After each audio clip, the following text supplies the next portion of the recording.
disqualification. Halimbawa, hindi siya makonvict sa impeachment case ng kanyang kinakarap, may ombudsman at ICC. So malamang sa malamang, ito pong si Sara will not be a candidate sa 2028 election. Hindi dahil gusto siyang i-eliminate ng Marcos administration at ni Martin Romualdez, tulad ng kanyang laging sinasabi na gusto siyang i-eliminate kasi siya winning candidate, frontrunner siya sa 2028. Walang gano'n na intensyon, mga kababayan. Kumbaga, ma-eliminate siya kasi ang nag-eliminate sa kanya, yung sarili niya.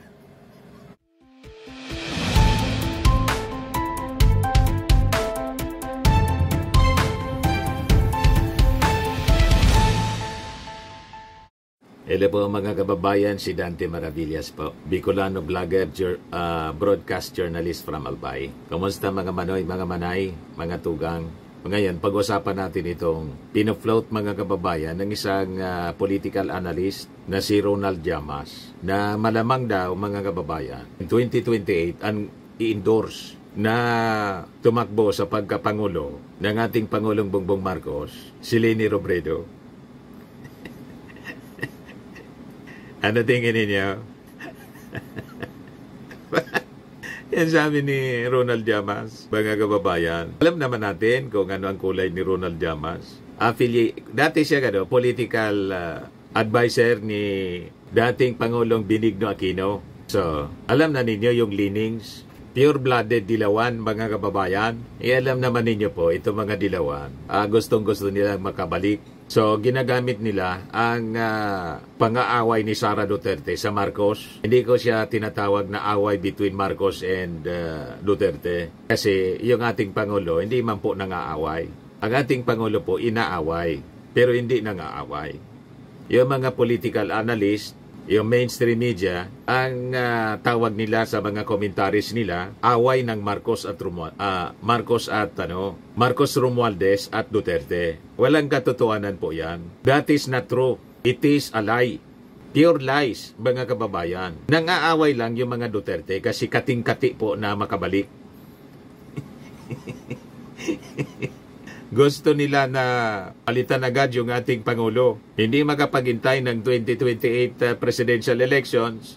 Gustong to make over na si Sara. Napakalinaw po yung agenda ni Sara. Kaya inaway-away yung ating Pangulo. Ang una niyang inaway, si Martin Romualdez, gustong palitan ng kanyang kaalyado na si The Platter, GMA. Di ba po, mga kababayan? Kaya galit na galit kasi hindi nagtagumpay. Nabukya yung kanilang mga plano. Yan ang rason kung bakit binansagan niya si Martin Romualdez na tambaloslos. O ngayon, sinasabi ni Ronald Llamas na there is a possibility na in 2028, ang endorse daw si Leni. Yan o. Will Marcos support Leni Robredo to beat Sara Duterte in 2028? Sabi ni Ronald Llamas, nandun yung possibility. Kasi sa pa-survey ng mga kaalyado ni Sara. Sige, pa-survey po. Number 2 si Leni. Number 1 si Sara Duterte. Number 6 si Martin Romualdez. So binibilog mga kababayan ni Ronald Llamas yung isipan ng ating mga mamamayang Filipino na dahil may mga dilawan na nasa kabinete ng ating Pangulong Bongbong Marcos na ngayon, and so pwede rin na si Leni Robredo na isang kakamping, pinklawan, pwede nang in-endorse ng ating Pangulo kasi malayo yung ratings ni Martin. Malayo pa po ang eleksyon. Tabi nga dito sa amin, dugay na. Ganon ba ka-desperate yung ating Pangulong Bongbong Marcos para kunin bilang standard bearer ang isang tulad ni Leni Robredo na nilait-lait siya nung eleksyon? Diba? Anong tingin ninyo mga kababayan? Unang-una, mahirap na si Sara makalusot mga kababayan sa kanyang problema. Bali? Masyado ninyong ina-underestimate yung galing ng ating Pangulong Bongbong Marcos. Mahirapan po na si Sara maging kandidato sa 2028. Makalusot man siya dito sa impeachment trial matuloy yung impeachment trial, pero i-acquit siya ng kanyang mga kaalyadong senador, malamang sa malamang hindi siya makalusot sa ombudsman. Diba? Poposisyon na mga kababayan sa ombudsman itong si DOJ Secretary Remulla. At alimbawa pa makalusot siya sa ombudsman. Alimbawa lang, pero mahirap. Kahit nga po sa impeachment trial, mahirap na hindi makonvict si Sara. Kaya nga, ang agenda ng mga kakampi niyang senador, nakipagsabuatan na sa defense, i-dismiss. At sabi nga natin mga kababayan, may isa pa, yung ICC. Di ba? Maraming mangyayari in the coming days and months, mga kababayan. Kaya itong mga analysis ni Ronald Llamas, malabo po, para lang labanan si Sara Duterte. Anong lalabanan kung disqualified na? Perpetual disqualification. Halimbawa, hindi siya makonvict sa impeachment case ng kanyang kinakarap. May ombudsman at ICC.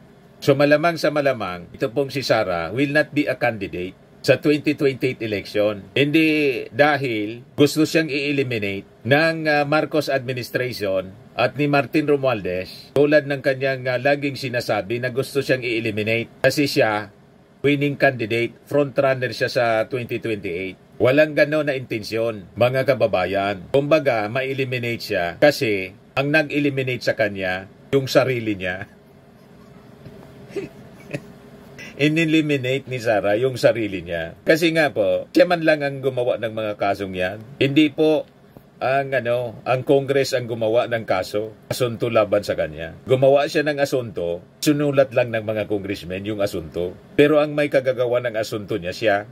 Yung pagbabanta, sino ba yung nagbanta? Yung Congress ba nagbanta sa ating Pangulo? Di ba siya? Yung paglustay, allegedly ng confidential funds. Si Martin Romualdez ba yung nagsabi sa kanyang lustayin o ang ating Pangulo? Walang nagsabi sa kanya, walang nagtulak sa kanya para gawin yon. Siya, itinulak niya yung kanyang sarili sa trouble. Hindi ba po, mga kababayan niya ang malinaw? Kaya lang, para pagtakpan yung kanyang mga maling ginawa, pinulitika niya, mga kababayan. Sinasabi niya palagi, politika ang rason. Bakit siya na-impeach? Kasi gusto siyang i-eliminate bilang kandidato, frontrunner sa 2028 presidential election. Ngayon, going back dito sa sinasabi ni sinasabi ni Llamas, malabo yata, sabi niya rito. Anyway, share ko sa inyo po. Political analyst Ronald Llamas said, the Marcoses could support former Vice President and incumbent Naga City Mayor Leni Robredo if she goes against Vice President Sara Duterte in the 2028 presidential race. Sa interview ng Bilyonaryo News, broadcast journalist Pinky Webb, tinanong si Llamas about the result of the survey showing that Robredo will defeat the Vice President if she gets the support of President Ferdinand Marcos Jr. Sabi ni Ronald Llamas, tingin ko nandun yung possibility na yun. Dahil nga existential ang battle between the Marcoses and the Dutertes. At inaamin naman ni Sara, there will be hell to pay pag siya ay manalo o makabalik sila sa pwesto. Lalo na sa ginawa ng kanyang tatay na inaresto at pinadala sa ICC. Lalo na dahil sa impeachment case laban sa kanya at kaso laban sa kanyang mga kaalyado, kaya talagang galit na galit siya. Wala man pagkakautang sa kanya ang ating Pangulong Bongbong Marcos, kaya hindi tayo naniniwala sa mga analysis na to ni Ronald Llamas. Ang gumawa ng masama, gumawa sila ng masama laban sa ating Pangulo. Baseless, mga kababayan, ang i-drag yung ating Pangulo sa isyong ito. Di ba po? Kailang si Ronald Llamas, ang agenda din niya, bilogin ang isipan ng mga mamamayang Filipino. Kumbinsihin ang mga Marcos loyalists na isupport si Leni Robredo just to defeat Sara Duterte. Ano kayo, sinisurte? Di ba? Itanong natin sa ating mga Marcos supporters, payag po kayo na si Leni Robredo i-endorse ng ating Pangulo? Or revise natin yung tanong, naniniwala ba kayo na yung ating Pangulong Bongbong Marcos i-endorse ang isang Leni Robredo para lang talunin si Sara Duterte sa eleksyon at hindi makaganti si Sara Duterte sa kanyang banta na there will be hell to pay pag siya nakabalik. Gagawin ba yun ng ating Pangulo just to shield himself? At gagamitin niya si Leni Robredo para lang matalo si Sara Duterte? Naniniwala kayo sa ganong uri ng kwento? Malabong malabo, mga kababayan. Kaya lang sabi natin, gusto kasi ni Ronald Llamas bilugin yung isipan natin. Kasi ang agenda nila, makabalik sa pwesto yung mga dilawan. Wala man problema, di kumandidato kayo. Lahat man buwilo, libreng kumandidato. Pero yung gamitin ninyo, yung ating Pangulo para manalo yung dilawan na kandidato ninyo, malabo. Huwag kami, mga dilawan, alam na namin yung inyong ang likaw ng inyong mga bituka, kung ano yung agenda ninyo. Yan sabi niya rito. At inaamin niya na hindi sila makakalimot at sila ay gaganti in no less than the President and the First Lady ay tinitreten niya. Kaya, the Marcoses, kung wala silang kandidato, will definitely support a winnable candidate against Sara. Hindi yan malayo, sabi po ni Llamas. When asked by Webb who will be the viable replacement of Duterte if the Senate Impeachment Court convicts her, Llamas mentioned the names of Senators Robin Hood Padilla in Bongo. Kumandidato kayong lahat. Alangan man, yung ating administrasyon, mangangahoy na lang doon sa kalaban pa. O, diba? Mangangahoy sa kalaban para lang i-shield yung kanyang sarili. Para nga mangyari niyan, kumuha ng martilyo yung ating Pangulo para ipukpok sa kanyang sariling ulo. Yung mga dilawan, mga rabid dilawan po, mga anti-Marcos yan, gumaganon-ganon lang sila ngayon kasi natalo sila sa eleksyon. At konti na lang na ma-decimate silang lahat. Pasalamat kayo, may mga nanalo si Bam at si Kiko kasi kinampanya namin. O, diba? Kinampanya namin. Unang-una yung iba kasing mga nasa alyansa ng ating Pangulo tulad ni Tolentino, Duterte.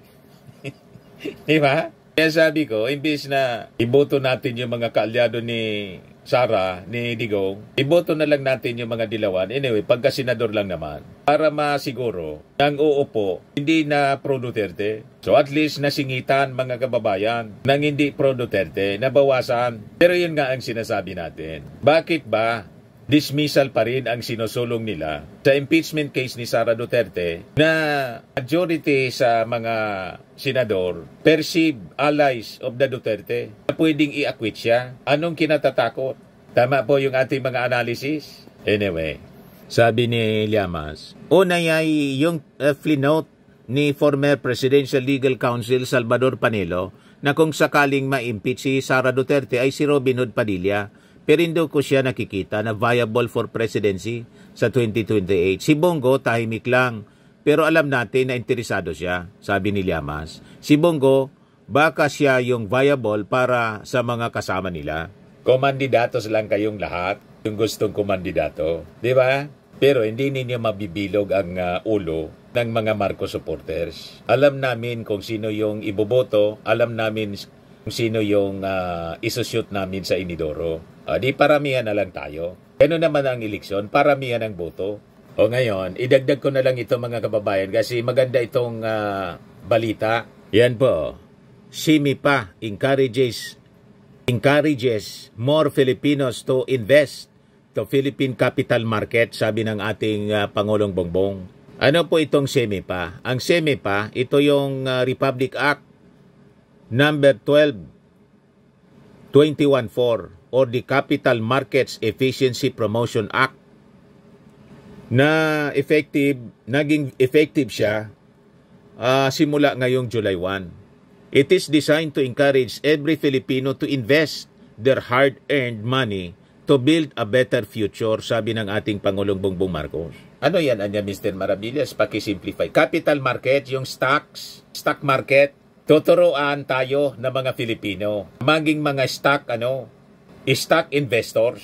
O diba? Ako hindi man masyado familiar ng pag-invest sa stocks. Pero with this law, Public Act na pinasa ng Congress po, Ang gusto ng ating Pangulong Bongbong, ang Pangulong Bongbong po kasi magaling sa negosyo. Gusto niya maturuan tayo na maging mga negosyante and investors. Kahit tayo mga ordinaryong Pilipino, yun lang ang pamamaraan para umangat tayo sa buhay. Maging investor rin tayo. O di ba napakaganda? So kailangan aralin natin ito. How to invest in stocks, in stock market. So malamang sa mga in the coming days, magiging massive yung education campaign para maturuan ang ordinaryong Pilipino. Encourage sila, okay pala ang mag-invest sa stocks. It would add sa earnings, sa kita ng bawat pamilyang Pilipino pag natutunan natin ang ganong uri ng pangangapital or investments. Yan po.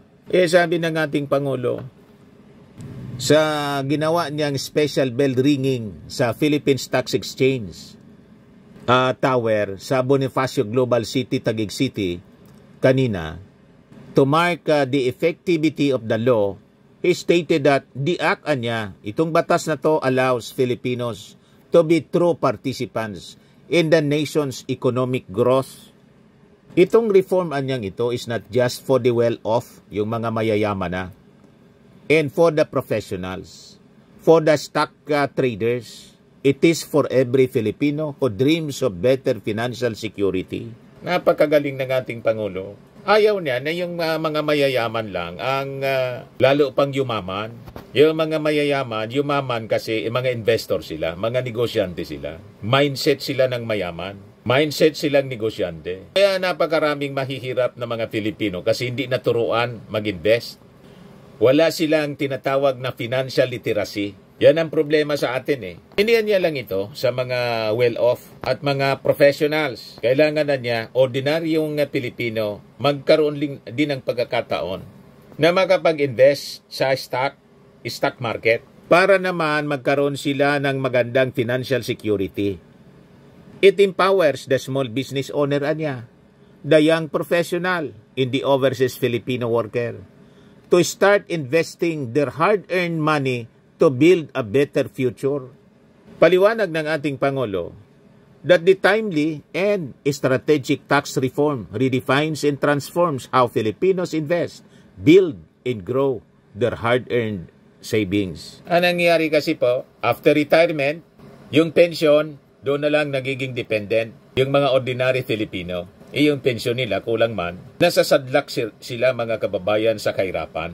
Kaya talagang dapat turuan. Bawat Filipino, mabigyan din, hindi lang turuan, mabigyan ng pagkakataon na makapag kumita sa pamamagitan ng investments. Turuan dapat ang bawat isa sa atin para maging parte ng capital market.